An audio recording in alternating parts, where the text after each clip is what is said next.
Hello and welcome back to the Matrix Green Pill podcast. I'm Hilmarie Hutchison, and today I am thrilled to be joined by Yuri Dvoinos. Yuri is an AI enthusiast, serial entrepreneur, and startup advisor who has launched over 15 digital products. He's currently the Chief Innovation Officer at Aura, where he's leading groundbreaking work in cybersecurity and AI. Yuri, welcome and thank you so much for joining me today. Absolutely. Thank you for having me. Could you please tell our audience a little bit about yourself and your background? So I was born in Ukraine, where I have graduated with master's in computer science in 2009. And then I was pretty much lucky to launch my first startup, which was one of the most successful company that I have built till date, which is now called Clario. I exited the business, but it has exceeded 50 million downloads at a time. The company was all about and is all about Apple ecosystem cybersecurity. So as you can see, I've been in the cybersecurity for quite a long time. And then I had quite a journey with, again, launching a lot of different products. A lot of them were in cybersecurity, but some of them were in other domains and industries, I guess. And portable electronic guitar called Play Jammy was the most exciting one. And then my very last startup, which was dedicated to online privacy. And we started before privacy was a hip word, was acquired by a Boston-based company called Aura, which is a cybersecurity conglomerate that helps. We're on a mission to make individuals and family cybersecurity, or basically safe, digital environment safe, where I lead their innovation function right now. Thank you for that. Growing up, was that always your dream to get into technology and AI and cybersecurity, or what was the dream growing up? This is a good question. I know how difficult it is right now for folks, like even in the high school, to figure out like who they really want to be. And also like the career has been very volatile. For me, it was very different. I think when I joined the high school, right there, I knew exactly who I wanted to be. I told my parents that I want to work in tech. I want to work as a software engineer or something to do with technology. I just was very fascinated with everything that was happening with computers and all of that. Ironically, my father, he has been resistant to that idea for quite a while, and he was insisting that I become a lawyer. I'm quite grateful. I think he was probing me how serious I was with that. So he was trying to make it a little bit more challenging for me. And as I was very serious about entering the tech university, I think eventually he's given up, and he was actually quite supportive. And this is how I entered the technical university, and then my journey began from there. So your dad wanted you to be a lawyer. So you've gone in quite a different field to a lawyer. I'm sure one that, as you say, that you really wanted. This was not something that was just off the cuff. It was something you were really interested in for a long time. Now, you did in the introduction talk a little bit about your journey. Maybe we can just delve a little bit more into it. What was it that sparked your interest in artificial intelligence and cybersecurity? And then what was your journey like? The group of technologies we call AI, which are machine learning, large language models, more famous like Gen AI and others, natural language processing. These are not new, right? So they've been there for quite a long time. But I think now is their time, as we're seeing a lot of breakthroughs and a lot of companies are understanding how some of those technologies can truly supercharge, whether it's your internal process or just us and everything that we do. And the technology is booming right now. But my job, ironically, is not to master the AI. My job is to understand what's next for the company and what sort of innovations we should come up with in order to either solve existing problems that we're solving right now in a much more efficient way and extract efficiencies, or maybe solve some other emerging problems. It was clear that AI is just going to help us to solve those in a completely much more efficient way than any other technology. So this is how my journey began, and we just started to nerding out with all of those technologies. That being said, there are lots of prominent people that I also work in the company, including like an amazing data science team, an incredible data engineers team. So I think I'm not the only one in the company who's been thinking through the AI. So I was also very, very lucky to be in a highly qualified and very bright team. Yes, to be surrounded by people who are at that level is challenging and keeps everybody moving faster and moving ahead and developing the latest or better product. I was lucky to be surrounded by an extraordinary team, which was able to learn a lot, but then we also were able to launch a lot of interesting, cool things and apply interesting technology. Interestingly enough, I learned on my way that AI is not just being used for the greater good. Like some of the problems that I've been working on throughout the last couple of years primarily were scams.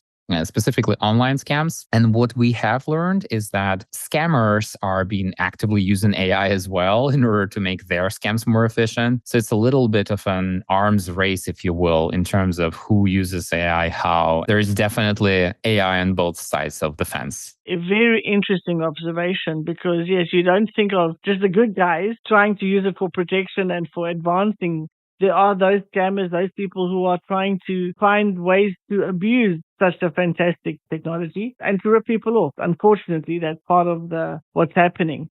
Let's sort of talk a little bit more about that. I'm going to bring in here your experience with Aura. I know you've developed the AI-powered spam call and messaging protection assistant at Aura. Can you tell us a little bit more about this technology, how it works, and maybe even some of the challenges you faced during the development? Yeah, absolutely. I love chatting about these topics as I'm on a mission to spread the word about scams and also educate everyone, to be honest with you, on what to do in order to protect from scams and what should be aware of scams in general. So scams are booming these days and they are available across multiple different channels. And of course, you can differentiate more like a business scams dedicated towards business executives or company executives, or specifically enterprise scams. However, they got to the point where I think scammers figured out economically viable ways to distribute those massively. Most of us have experienced scams. Not only that, we have experienced them across all multiple channels. So we've all had scams over the email, we've all had scams over text messages and phone calls,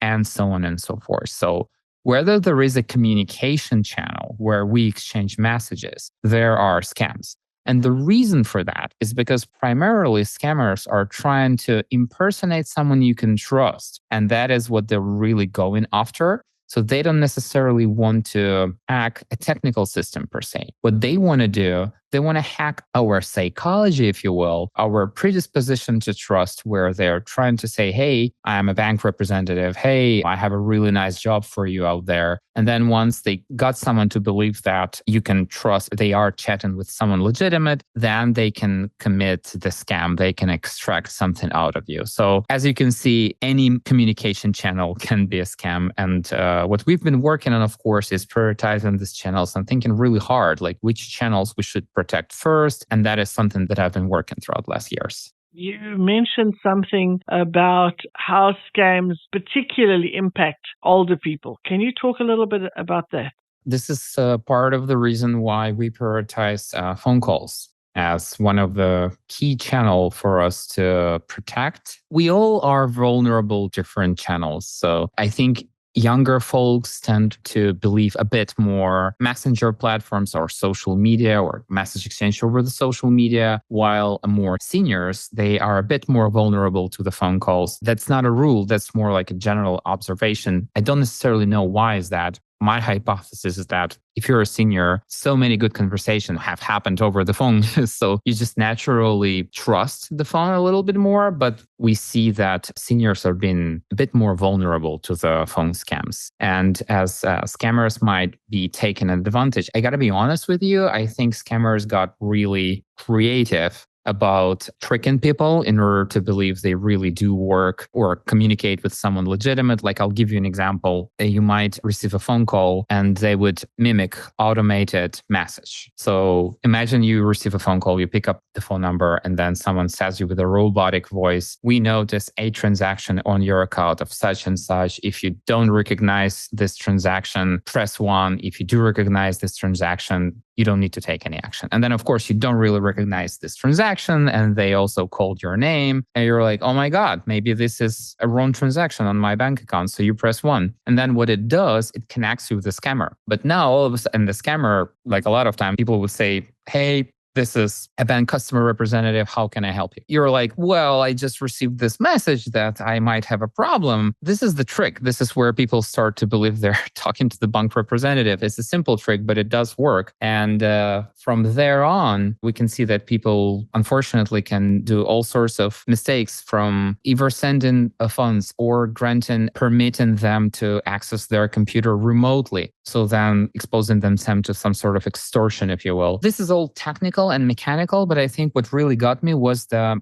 mental health impact for seniors. I think is very different from everything else we've seen, as I learned that, and I've seen several folks, not only they lost like a substantial amount of money, even though this was not like a life-threatening situation, the amount of mental impact some seniors had was so drastic that I think it really had like a serious health implication. And from the daughters or relatives of those senior family victims, we learned that a lot of times people care even less about the financial implications, but they care much more about their mental health, or frankly, health. And scams being not only financially threatening, but also really life-threatening. That's devastating. I was heartbroken when I had first seen that. And that was like a very, very big motivation for me to do something about that. Yes, that makes absolute sense. It's the most vulnerable part of our society that these scammers are going after, because, as you say, they trust someone on the phone call. But we've also seen it just in our team. We've just recently been discussing every single one of us, probably on a daily basis, gets either an email scam or an SMS, a WhatsApp when you're ordering things online. Oftentimes, you'll get a text message that says, click on the link to confirm your delivery address, for example. Lots of them are legitimate, but if you get into the habit of clicking on them, then the one that's the scammer just comes through, and it's so easy just to click on the wrong link. And I've had lots of experience with older people too that were on the verge of losing a lot of money because they were trusting somebody on a phone call, giving a PIN number or saying, you're getting your security PIN now,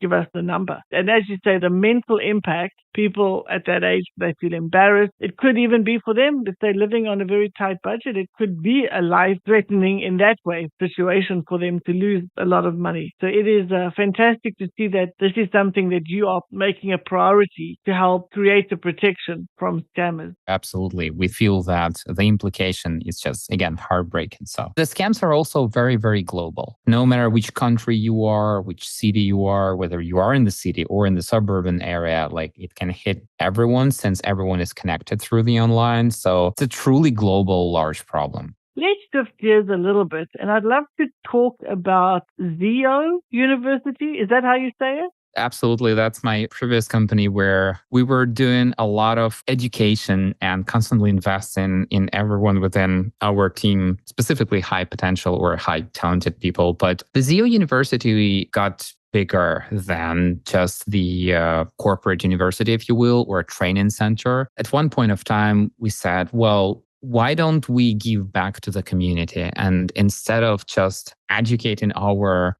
internal talents or employees, why don't we expand the program to the national level where everyone can come and join if they are qualified, of course, and complete the program? We've had a lot of debates whether we should be like open wide, online, hybrid. This was pre-COVID time. I think everyone was leaning towards the offline mode and the capacity of teachers and lecturers and all of that. And then we landed with something that I don't think I see quite often. So I think this is pretty unique, but this was also very, very efficient and very successful too. So I'm happy to share the story. We've landed with the programs that are open to anyone can apply, but then there is a limited amount of seats. So let's say for a given program, we would only accept like up to 50 folks or 30 folks, depending on the program. And you have to compete and you have to qualify. So the rationale behind that was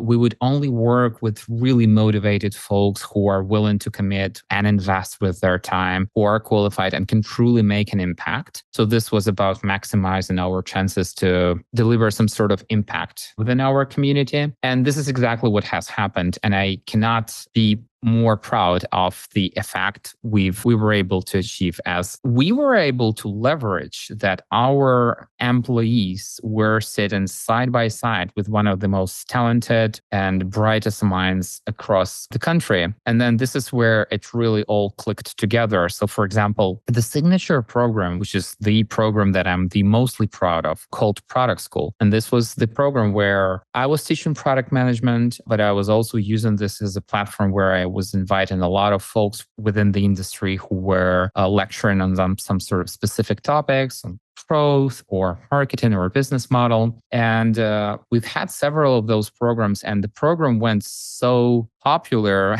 within a short amount of time that I think the last third season, we call them seasons, we've done this partnering with Google. They wanted to support the initiative because it was clearly was a very high quality, amazing, exceptional initiative, was also a nonprofit initiative. But then they would typically support some sort of massive sort of impact, like million type of seats programs. So they didn't like that we had like this limited amount of seats. But despite that, we were able to convince them and say, hey, but these are the brightest folks and this is what's going to matter. And we all wanted to achieve the same thing, to produce as many talented founders or executives within like 5 to 10 years as possible. And I cannot be more proud again, because a lot of graduates, they are entrepreneurs, CEOs, some of them are CEOs and some of them are executives. And I think, again, this was truly, truly successful. I don't see this very often, to be honest with you. So I think this model is interesting. Congratulations on being part of this nonprofit education initiative. It was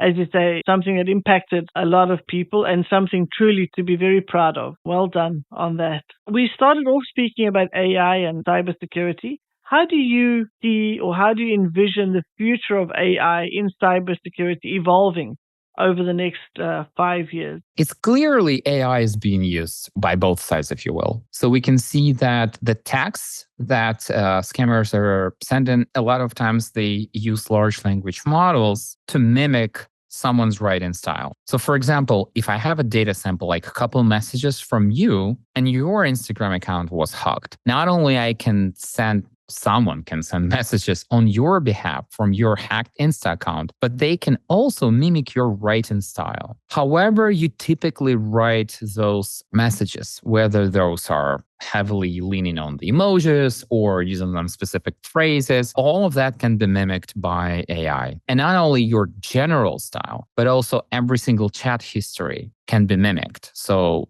if you are texting one way with your mom and other way with your close friend, those styles differ slightly. And of course, Gen AI can mimic both. That was the first time where I was like, whoa, it seems like a Gen AI is doing here some job for scammers. And it really worked. And I think people are not being used to that. I think we use, and this is what I've learned, I think we're using the writing style as almost a way to authenticate someone on the other line. Like we just know that, oh, this is how they write. And thus I do chat with that very person. However, we should rewire ourselves a little bit because, again, AI can push the limit here. So one free advice that I can give to everyone is just whenever you're being, obviously you cannot understand if you're chatting with an account that was hacked or that is genuine. And it's really hard to do that at a time. So just every time you receive a request, which is slightly controversial, like, hey, click this link, or any sort of financial related request, I suggest pick up a phone and use another channel of communication. If you have received something interesting or concerning over the Instagram DM, send a WhatsApp message or call that person. It is very difficult to compromise several communication channels. And I think that is one easy, free thing we can all do. Excellent. Thank you for sharing that. No worries. We all need to learn something out of those conversations. What's one very practical thing? But going forward to where it goes with AI and cyber, I think that we also see that it's easier for folks to mimic someone's voice. So similarly with writing techniques, you can now mimic someone's voice. And this is by creating a custom voice synthesizer that speaks somewhat similar to how you speak. And even though they are not perfect, you add background noise or some sort of signal noise, and off you go. Now people won't be certain whether something is off with the voice or it's just a lot of background noise. So you can mask the imperfection of this technology, which makes it slightly dangerous. And then, of course, the holy grail of AI is deepfakes. Deepfakes where you can see a person, which body composition is similar to the target person you're trying to impersonate. And then AI puts a mask on that face. So the face looks exactly the same as your impersonated person's face. That makes it truly scary because we are so wired to believe everything we see. And that is completely destroys that sort of mindset. So as a matter of fact, I think in the future, the online will be flooded by the content that is non-genuine. And I think we should be coming all prepared by realizing one fact that doesn't necessarily mean you can truly believe what you see anymore, especially when it's online, unfortunately. So scary. Unless you're going to see someone in person, you're not going to be able to know for sure if you are being scammed, if you are speaking to a deepfake. It's terrifying, actually. All I can say is that I'm grateful that there are entrepreneurs and companies like Aura where you are working to develop technologies and ways to try and protect people from these kinds of scams, because it is absolutely terrifying. You, of course, should still be able to trust videos or some of the sort of content online as well. It's just who's the source, who publishes this information, and do you see this information on multiple sources from different angles? Are there any other proof that this content is legitimate? I think that is the trick here. It's just going to make us harder to verify the communication is authentic. I think this is where it gets to. I think that's an excellent point, as you mentioned earlier in your tip as well. I think awareness, as you say, when something looks maybe a bit off, don't just click the link, find another source, find another way to verify rather than follow the link. Go to the website, log into your account in the normal way. Don't just click a link. Honestly, oftentimes there are a lot of companies that they teach you that their system is that you have to click their link. So to get their invoice, for example, you've got to click their link to go and get the invoice. That makes it a lot more likely that you're going to fall for a scam when the scam also asks you to click a link, because they've taught you now that the only way to get your invoice from them is to click the link. I don't know if you follow what I'm saying with that. Yes, I am following. And look, I frankly think this is exactly why we made a decision to come up with an AI companion for every single channel. And some of the rationale behind this was we are bombarded by communication all across the board, right? So within every single channel, we don't have time to review every single link, every single invoice request rigorously, right? So what do we do? How do we survive? And how do we not make a mistake? And clicking the link, it's so easy and it can happen almost automatically. I think the trick is to have an AI companion that will review every single incoming communication. The way to think about this is like a filter on the water. Like the water comes in, most of the water is fine, but some water has some sort of pollution, whether it's like a large particle, a small particle, we can debate, but you have to have a filter. So whatever you review is has been filtered, if you will. And the way we're thinking about the filter, by the way, is not by hiding some of the communication, but more likely highlighting the risk. It's very easy for AI to analyze every single message for dozens or hundreds of different multiple factors. Each of one is like a smaller risk factor, and then come up with an overall score and say, okay, so the risk profile of this message is, low. We don't believe there is a lot of risk. Or the other way around, the risk profile is high, and here is why. Here is what I found. So it's almost like an augmented reality where you're still using your channels, but now someone is telling you, oh, this is risky. Hey, pay attention to that. So you don't have to. And this is, I think, how it's going to evolve in the future. That sounds like an excellent system. And of course, because AI is able to learn, when you say, yes, you were right, this was a scam, now they know next time for sure. AI is going to say, yes, this is a scam. Or you say, no, this one was not a scam. So it learns, okay, this one is not a scam. So that will be a lower risk possibly the next time. I think that sounds like an excellent solution. Yeah. To change directions again, I know that you are a serial entrepreneur. You've started many businesses. You've been involved with a lot of different companies. And being an entrepreneur is not always smooth sailing. There's also the challenges one faces being an entrepreneur. And lots of the listeners to this podcast are entrepreneurs or those who are thinking about going out on their own. As an entrepreneur and an innovator, somebody who's also a startup advisor, what advice would you offer to aspiring entrepreneurs looking to break into the tech industry and to develop their own AI-driven solutions? My first advice is don't go for an AI-driven solution. Go for the best solution for the problem you're working on, and probably be a bit more thorough in understanding what is the exact problem you're trying to solve and who is a smaller subsegment of folks who will, their hair is on fire and they're going to be willing to try your whatever you're working on, even if it's completely imperfect. It's not going to have the perfect quality, but no one will care because this is how big a problem it is. So I think that is my first advice. And then everything else will follow. And if it happens that AI will help you to build a better company idea solution, that's perfect. But if it happens that it's not necessarily the best technology to solve the problem, that's also okay. And that doesn't mean that you can't use this anywhere else in the future. It's just focus on the customer, on the need, and on problem solving. And I think by always focusing on those fundamentals, you will be way much better off. That's my first advice. Oh, I think that's excellent advice. Solve for the actual problem. Don't just look for solutions if you don't know that there's actually a problem, because then it will go nowhere. I think that's excellent advice. Now we've come to the segment of our show where we'll ask some rapid fire questions. Are you ready? Absolutely. Team iOS or Android? iOS. Hey, what's your favorite tech gadget or innovation right now? Whoop. That's a health tracker that has changed my life. I do recommend it's available in the UAE as well. I highly recommend that to anyone who's interested in measuring their health and overall impact on your body. How is that spelled? WOOP. Whoop. WHOOP. Okay. WHOOP.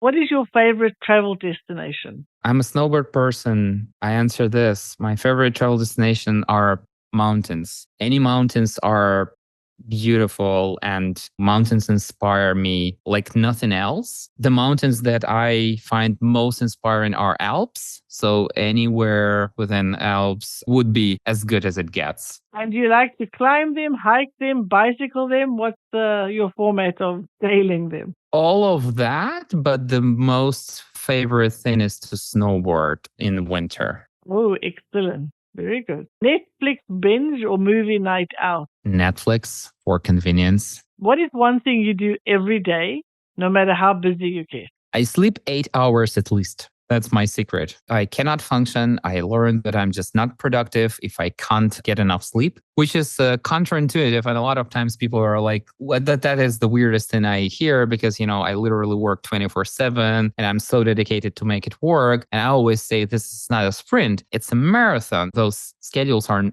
lifestyle, it's not sustainable. So no matter what happens, whether I'm traveling, whether I'm working hard, whether, the roof is on fire, I always sleep at a bare minimum 8 hours a night. I think it's very good advice again, because our bodies, as you say, we function better when we sleep well. When I was younger, I did not take that advice too seriously. But now I've learned also the hard way that you do need your 8 hours of sleep. Well done if you can keep that up. Thank you for playing along. That was easy enough. Now, before we wrap up, I would like to ask you about your green pill moment. Could you share an inspiring or life-changing experience that you have gone through, your green pill moment? Yeah, so many green pill moments in my life. And obviously, there are lots of them on a personal level for all the things that are happening in my home country. From a business perspective, I think one of the brightest green pill moments that I've ever had was someone has approached me by saying, "We have investors who would really want to be interested in acquiring your company."